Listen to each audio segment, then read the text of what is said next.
Hey, everybody out there, we are back with Frank Scavo of the Scranton area and also somebody, a scurrilous insurrectionist, traitorous, went to jail for it. And he has the gall to appear on the air unabashed and explain his side of the story, which he says is the real side of the story. Now, Frank, we talked about this a while back, but now there's a new development that Cash Patel has uncovered a hidden memo from the FBI that confirms what many people suspected, including yourself, that January 6th was all a setup. So explain that for us. And first of all, who is John Solomon for those who may not be familiar with him?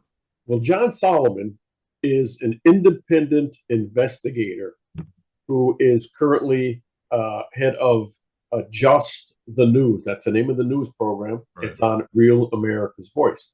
And he's And what credible. John Solomon does, listen, John Solomon is like yourself, Larry. He is an investigator and he remembers what people say. And when people come out and they have a different line from what their original statement was, John goes back and says, well, here's what you said in 2021. And, this all leads into, uh, and by the way, it's called a Fed surrection. Uh, what John Solomon has discovered in working with Cash Patel, the director of the FBI. This is the guy that's appointed by the president to run the Federal Bureau of Investigation, which is a huge budget item that we pay a ton of money for. All right. So John Solomon has been credible in the past and his Absolutely. reports have been accurate. Okay. So what And has he's somewhat nonpartisan. He's if there's both sides, that's what he does. All right, so what has he uncovered? And by the way, behind me is January 6th, and you were there, so you know a lot about this firsthand. Yeah, I might be on the other side of the building somewhere. And how long So did you go to jail for this? 60 days, general population, Fort Dix Correctional Institute in New Jersey. And it wasn't a pleasant experience, I take it. No, no, it was punishment. It was, people say, hey, Frank, you know what? You got screwed. Well, did I? Because according to the FBI, where we're going now, that we have just discovered, this is pretty much breaking news, Larry. It Yeah, broke last Monday. yeah.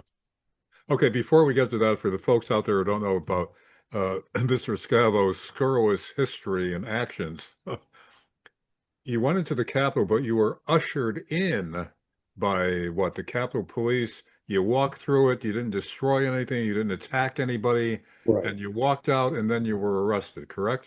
Yes, arrested many days later. Yeah. Uh, so, the whole reason for going down there, and I'm borne out every day on my reasoning because Al Schmidt, who is the director of elections in Pennsylvania, just reported that we have illegal alien sex offenders voting in our elections.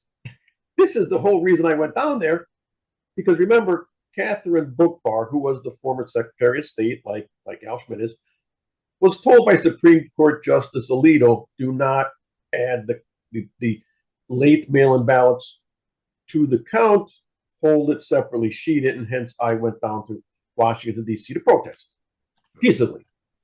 And yes, the doors that I was at with hundreds of other people swung out. It's not like we broke in, the doors opened out. There were two policemen standing on each side, and they didn't say, stop, don't come in. So that story has to be repeated for those that don't want to hear the truth. You will learn the truth, maybe you don't want to hear it. So what happened is that whole day was planned by the FBI. And that's what John Solomon's report says, is that the emails that they have uncovered, because remember, that government, the swamp, is not going to incriminate themselves. They are not willfully giving the information to the investigative reporters. They are retaining it. Now, John Solomon, who's brilliant, and Cash Patel say, well, wait a minute. You testified, and here's the best thing there. Like I testified, when you testify, that's a record. So they said, well, your testimony, FBI Director Christopher Wray, said that you weren't aware of this and no one in your department was aware of it, that this was spontaneous. Well, what happens is they found two email trails that open up this whole Pandora's box, a plethora, where the FBI, months before January 6th, did a trial run because there were multiple rallies that Trump supporters, MAGA, went to before January 6th. I was at one of them, and it was October. They had already the shakedown crews where 274 FBI agents were embedded in that MAGA crowd. So January 6th was not spontaneous in any event, not for the people going and not for the FBI who claims we had no knowledge of this. The John Solomon, Cash Patel email trail leads to these 274 people with transcripts that say, meet here, here's our staff, here's what's going to happen. But listen, it's damning that the Federal Bureau of Investigations would entrap insurrection, a guy like me coming from Old Forge, okay, and the 200 or so people that from Scranton, Northeast Pennsylvania, came down on my buses, right? So now we are targets. We are entrapped by our own government, and this proves it. They have the proof that not only did they do a dry run of 274 embedded FBI agents in October, November sometime, but in January. And they also withheld the truth from the president and the police departments because they did not tell them, here's what we expect, but we're going to have, just imagine if the FBI said, look, we have 274 agents that are going to be in the crowd, plain clothes, and we'll be able to spot the actors and pull those guys out as soon as they act. So, Larry, as soon as somebody picked up a flagpole or took a helmet off a policeman, right?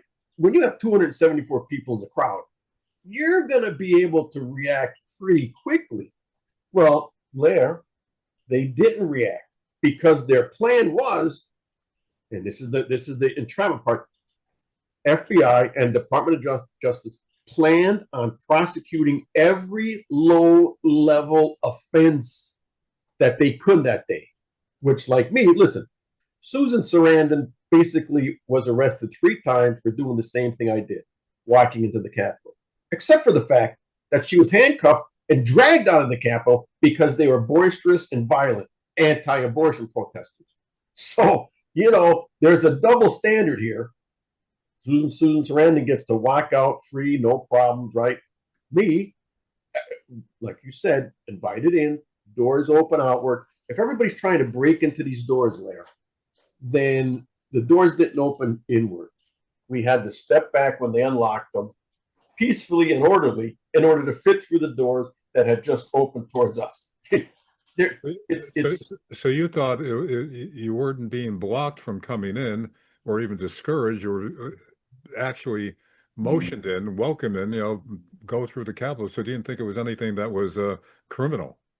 No, in fact, like I say, we didn't cross any barricades. We talked to the police as we walked through. There was no yellow tape lines, and the doors were actually locked and then open. So, well, Frank, to kind of simplify this for some of the viewers out there. So this memo from the FBI that's been recently produced contradicts their previous story yes, that there were no active agents in the crowd and they were not inciting the crowd. But this says that they were in the crowd, they were allowing disruptions to occur, hoping that they would. And then part of the memo also was they plan to prosecute harshly, yes. even minor offenses, I guess, to teach a lesson to anybody trying to overthrow the government. So the whole thing was basically a setup to make Trump look bad, correct? Correct, Larry. It cost me $66,000. Like the average person, that would look. That's destructive to your family, your house, your budget, your business, whatever it is. So And absolutely, that was what, for a lawyer defending you? that the 66, it was $5,500 for the fine for me entering the Capitol and to pay for the damages. Larry, listen. I'm not that kind of guy. I served 13 years on the Old Ford School Board. I don't have a speeding ticket. I'm married to my first wife. What? You know what? Okay. That's why I say they planned, and this is big business. All right, but where did the $66,000 come in? 5,000 for Okay, the fine, and then what? 5,500 for the fines. Okay, then I had attorney's fees. No one would nobody wanted my case there, and even though it was a low level, we had to get Evan Corcoran out of Maryland to take my case. That was like $1,800 an hour. Ernie Priate, family friend, gave me a very reduced rate. Yeah. Great guy, but I'm telling you this: it didn't matter. Evan Corcoran's a super lawyer, and Ernie Priate's a former Pennsylvania Attorney General. You don't get better than that. Didn't matter, Lair. I was going to jail. Yeah. And that's the problem. The Department of Justice is huge, huge line item budget in the United States, $40 trillion deficit, right? But big law is big money. And all those people that they were prosecuting and the people they would have prosecuted if President Trump didn't win, they'd still be prosecuting people because they use credit card records and phone records. So if you were on the grounds, they were going to continue prosecuting. So, Blair, that's big business. So the 5,500 is a fine for me personally. The $54,000 goes to my attorneys, but then they sent me to testify in front of the January 6th committee. I had to hire another lawyer. That was $4,500. So when I add all this up, and by the way, the January 6th committee, what a joke. What did I know? They tried this, that I knew people, I planned things. Remember, people, in the end, we had permits to be there. We had Capitol Police permits to be there to assemble, and then to have speakers. Brandon Straka, all these other guys. With Brandon Straka went to jail. He didn't even go in the building. So, Frank, what I'm wondering about is, was it more than just basically them standing down and letting even minor incidents go unchecked so that they could then make a case against these people? Was it more than that? Was it actually people, uh, operatives in the crowd that were inciting violence, not just by whipping people up, but actually participating in some of the damage? And they were actually government agents, and we didn't know about it. I mean, there was a school of thought on that for a long time. Now, with Solomon, is he suggesting that also happened? well, you have two people that were instigators and leaders. Ray Epps, right? Yeah. He was not arrested or prosecuted until years later when everyone said, "Hey, this is pretty glaring." Ray Epps, who the people that were there were yelling "Fed, Fed, Fed," meaning they knew he was a federal agent because he was saying, "Go to the Capitol and go in." I never said, "Go to the Capitol and go in." You know what I mean? So, And his punishment was minor, wasn't it? It ended oh up yeah, with he much did not. to it. And He didn't. I And noticed that some of the media was lauding him as the poor victim who was, much yes, put upon with all this scurrilous accusations against him. He's just an innocent guy. They were really building him up as practically a hero. yep, exactly. And Lair, they are still covering stuff up. This is how long it takes to get through the bureaucracy. Like they are not helping. They are not giving the way they found this, the way John Solomon found this, and Cash Patel is through their testimony when they changed their story. So these are slip ups that they're catching. No one's coming out and saying, I was there, I was paid, I was part of this Fed insurrection. That hasn't happened yet. But you know why, Lair? Because in this country that we call America, these United States, there is so much pressure against people telling the truth that they fear it. They fear the government, they fear their neighbor, they fear everything. And that's not how America should be. Yeah, I think also, what I say often, why don't people fight more? Well, Yes, because they're either scared off or bought off, and that's the problem. And and a lot of people just are not aware of really what's going on because the media is so controlled. They're really a propaganda arm of who's ever in power. absolutely. I'm And glad you hit on that. Yes. and I know firsthand, since I've been a reporter for most of my adult life, I know how a story is shaped. It's by the facts you select to put into a story and also the facts you leave out of a story that changes the whole thing. So, Omission, exactly. Because yeah. Larry, I'm sure that you've written articles with the facts, and the editor says, "Well, that fact we're putting off." Oh, there goes my life. That fact we're putting off to the side, and yeah, I have an automatic light What here. happened? It's not. We're in the middle of a thunderstorm, and the light popped out. That wasn't the government, right, trying to shut you up. Well, there, you know what? I would never rule them out because yes, we. And as listen, as John Solomon goes down this road and Cash Patel as they're breaking open, trying this stuff because it's almost like drilling through granite to get the truth out of these bureaucrats that have been there and are probably anti-MAG and anti-Trump. Also, part of what was revealed in what John Solomon uncovered, allegedly, is that they actually war gamed this in a sense ahead of time, how it would develop and how they would act or not act, correct? There were actually a lot of run-throughs, correct? And that's what I'm saying. When we went down there, there was probably 250, 300,000 Americans down there in October, November for these rallies. There was Antifa, there was operatives, there were people cursing and just really giving a hard time to the peace loving MAGA people that were down there. When we rolled up January 6th, there was none of that. And I said to my guys, keep your head on a swivel. Something's not right here. There's no Antifa. There's no BLM. There's nobody here on the street corners harassing us like something. And there, I knew. And to entrap me is pretty tough. But when the doors open and nobody's saying, Frank, we're closed today, don't come in. Uh, you know what? It's our capital there.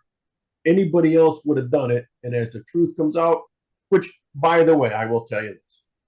I met Mark Hiller, Channel 28 News, in church on St. Patrick's Day. And I do regret telling the people that I did not enter the Capitol when I was interviewed. But I knew, now I apologize, full stop. Sorry, I did not tell people the truth because I could have made my story better and less antagonistic.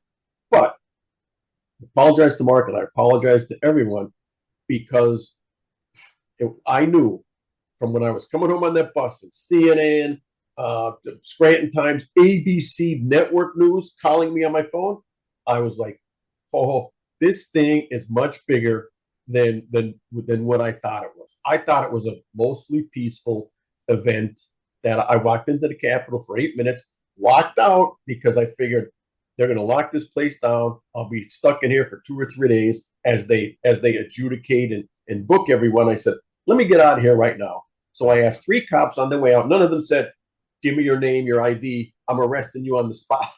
No, that's why when you say this, there was a dry run, there was a dry run. They had those people embedded and ready, and that's when they stood down. Now, what do you think is going to come of all this? I mean, so all right, we have another expose, but there have been so many exposés in the past that have really gone nowhere. Yeah. So what do you think? You know what, Larry? Hopefully, I would be allowed to sue. And really, that's the only way you get redress from the government or the Department of Justice is to sue them for their wrongdoing, wrongful prosecutions, and entrapment. So listen, they never arrested me for entering a building that was closed or restricted. They said that I was parading like Susan Sarandon. Well, listen, it's my right to redress my government when the state of Pennsylvania counts about 19,000 votes that the Supreme Court Justice told Bookvar not to count. Now, I'm not in contempt of the Supreme Court of the United States. She was. And if we're not going to go down there and say, out of the 50 states, Pennsylvania had the most compelling story to say, do not certify at this point. And Lair, Biden would have still been seated. That's the whole thing. That's why this was an operation to punish those that dare stand up against that corrupt United States bureaucracy of government. So you weren't charged with entering the Capitol. You were charged with parading where? Outside the Capitol? No, parading in the Capitol. If you go in the Capitol and say, defend your Constitution, defend your liberty, you are parading. and that is illegal, and it carries up to a 1 year jail sentence. Wait, Which, by the way, wait. mhm. So the law you're saying is if you parade anywhere in the capital district, what, without a permit or something, you're charged with something? Well, there, like I said, we had permits to assemble, but the parading is when you're in a federal building. So if you start mouthing off or quote parade, it's very, Larry, good point, very subjective, and very who are you will decide whether we're going to prosecute. All right, just for a matter of clarity. So the parading in the Capitol meant that you were inside the Capitol building.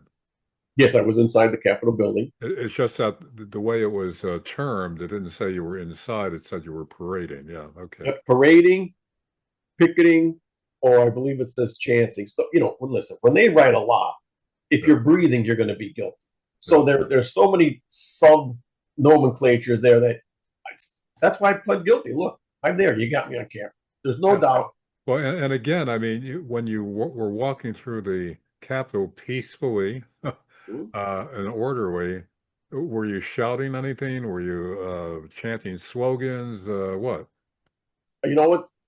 The crowd was, some of the crowd was saying, defend your Constitution, defend your liberty. So I didn't scream that at the top of my lungs. I mouthed it probably 3 or 4 times.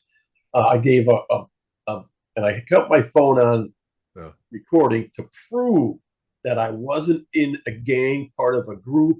I wasn't acting out, and I record that. But I did say, hey, look, it's whatever I was then, 56 years old. I'm in the Capitol, and I said some narrative. So, Yeah.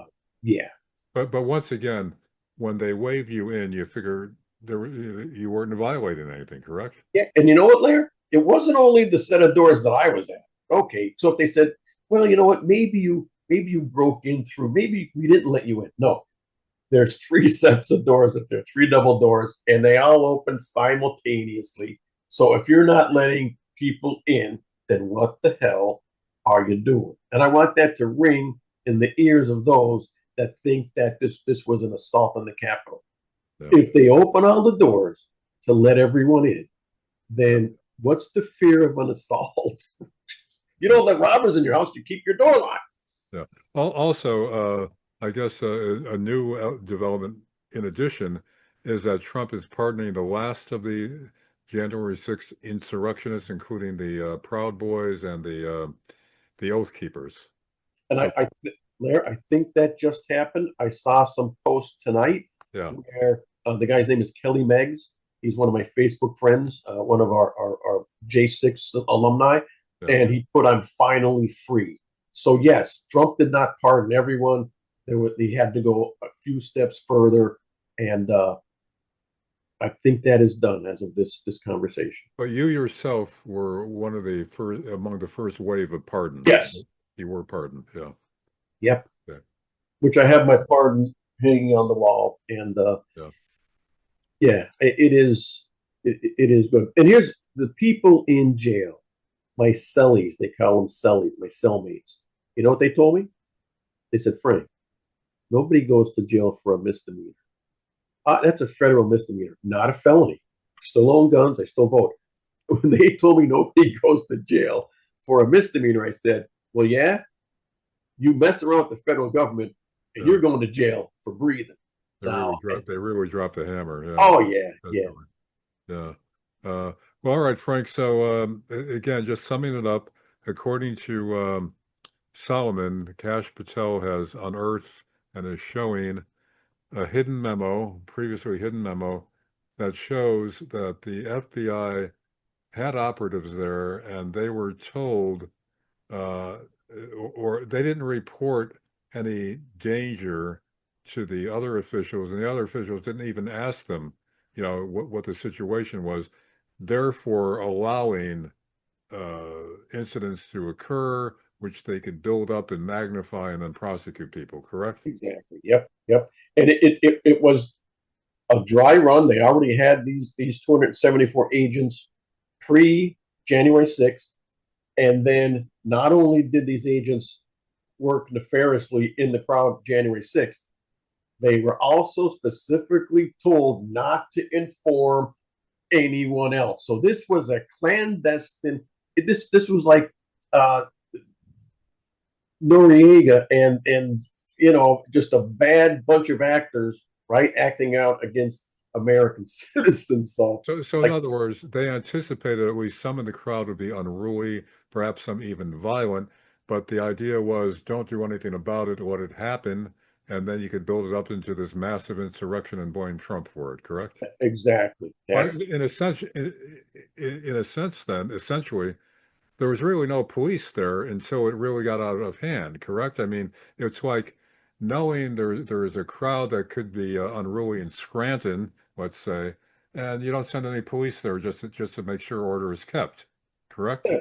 they were doing this to the lead up, the summer of love, George Floyd, Yeah. the whole thing like it's mostly peaceful. No, January 6th was really, really mostly peaceful. What happened out there when Ali Velshi's reporting cars burning behind him and he says mostly peaceful? Yeah. No, that's the lying, racketeering, collusional, conspiratorial media narrative that once they build a narrative and then all the other news agencies report the same narrative, the average person thinks, well, if they're saying it on every channel, that's the truth. No, that's the way it used to be All before right, Frank. Operation Mockingbird, whatever else. All right, Frank. Really wrapping it up this time. Again, what do you expect to come out of this? Larry, I think we're going to name names. That's what John Solomon said in the coming weeks. I think we'll look. You already know Christopher Wray has been proven to perjure, but will these guys ever see justice?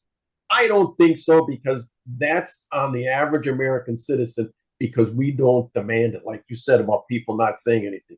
But what will happen, what's going to happen now, is that more people will find out exactly where all these emails and lines are drawn and which department heads. That's, by the way, when they retire, you'll be paying their pension forever for having part in this operation. But where there's going to be more people exposed, that in the end, it'll just vindicate me and a lot of the January Sixers. And you know what? That's not enough for me. But if that's all the justice that the Department of Injustice can serve at this time, in this bureaucracy, that the average person gets crucified, and those guys with like the Somali daycare centers and those guys, right? Gavin Newsom, yeah, that's what's going to happen there. We'll find out more whether anything happens. I just hope I can sue the federal government for $66,500 in the end. It should at least that. At least Yeah, that. How about pain more and suffering. how about more for your mental suffering, anguish, and all? Well, listen, I had a calendar, and every day in Fort Dix and that cell, I ticked off that calendar, and one day it was equal to a year. So, I yeah. could I could imagine. I don't want to imagine. Anyway, Oh, Frank Scavo, my favorite insurrectionist from from Old Forge, Pennsylvania. Thanks for the update, and we will be in touch. Larry, always a pleasure, and I love your work on Ellen Greenberg and Shapiro. And just reminding people, look, if you stab yourself once, that hurts a lot. You're probably not going to do it 19 or 20 more times. So remember, one stab, ouch. 19 or 20 more, yeah, that's not going to happen. Yeah, 20 stab wounds, 10 in the back, in the head where it's hard to reach. Clear-cut suicide, said the Attorney Yeah, General Josh Shapiro, who was a big crime fighter.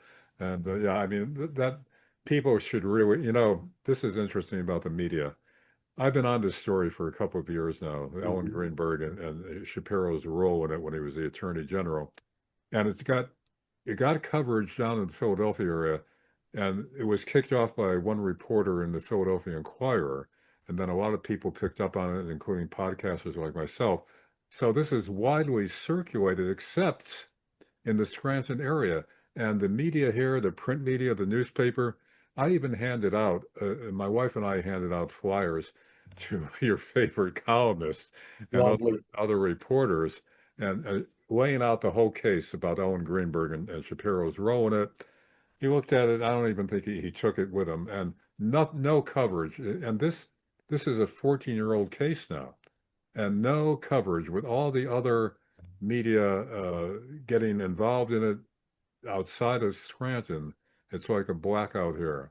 And people should really, you can go online, Justice for Ellen or me, Larry Sparano on YouTube, Ellen Greenberg, alleged suicide, 20 stab wounds, and a lot of it had to be either a purposely incompetent investigation or there was something else going on. And some people say a clear-cut cover-up, but look at the evidence and then you could tell us what you think. So, but we're Yep. getting off track here. So, They're part of the see no evil, speak no evil, hear no evil, unless you're not one of their team. Because remember, French philosopher Voltaire said, to find out who rules over you, find out who you can't criticize. And exactly. That's so true. Josh Shapiro, I should have had him as my lawyer because I wouldn't have went to jail for January 6th.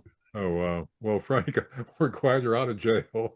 And with your pardon, I guess you'll stay out of jail unless you do something else to rebel against the government. But I'm sure you'll do things legally. So, I'll walk up to that line, but this time I won't cross it. okay. Frank Scavo, thanks for being with us. Peace out.